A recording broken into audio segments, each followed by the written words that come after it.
पखाल संगरे देसी माछ खुआई चर्चार हिमांशु। कटक जिला ग्रामीण उपसभापति डॉक्टर हिमांशु कुमार महंती नेतृत्व में सालेपुर मधुमंडपठारे पखाल दिवस पालन सहित एक भव्य सभा अनुष्ठित हो जाइछि। कार्यक्रम में बहु संख्यक स्थानीय नेता कर्मी और साधारण लोकंकर उत्साह भरा उपस्थिति देखा मिलता। सभारे अतिथि माने पखाल दिवसर ऐतिह्य और गुरुत्व उपरे आलोचना करी ओडिया पारंपरिक खाद्य पखालर सुरक्षा और प्रचार पाई समस्तंकु सचेतन करथिले। सेमाने कहिथिले जे पखाल केवल एक खाद्य नुहे, यह ओडिया संस्कृति और परंपरा एवं एक अंश। कार्यक्रमर शेष में समस्तंकु पखाल सहित देसी माछ और अनेक प्रकार व्यंजन बंटन करा जिबा सहित सामूहिक भावे पखाल सेवन करा जायतिला। आज जो पखाल दिवस हम पालन कर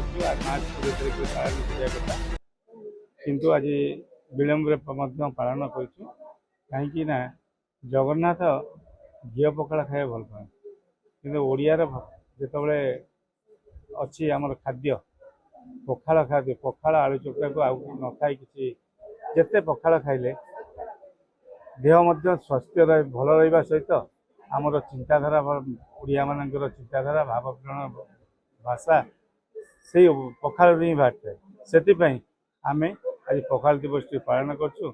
कहीं सालेपुर निर्वाचन मंडल समस्त गुरुजन माँ मौसी आज पखाल जो ग्रीष्म ऋतु आसी तार प्रथम स्पर्श में आम पखाल खाई समस्त आनंदित हो बोले आशा कर। पखाल हूँ ओडियार एक अविच्छेद्य अंग।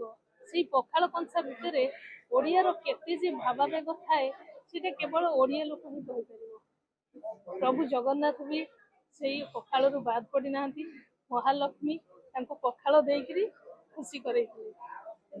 पखाल प्रत्येक ओडिया ता मन भितर गोटे अलग प्रकार आशा और आकांक्षा थाए।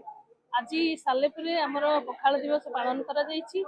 आमर हिमांशु भाई तथा आउ समस्ते मिसिकी आज एठी पखाल दिवस पालन करछु। मु भी सेते शामिल हेछि। अनेक खुशी लागि मते आज बहुत आनंदित हेछि पखाल दिवस रे। धन्यवाद। कटक जिला सालेपुररू रंजन नायकों रिपोर्ट, कर्तव्य न्यूज।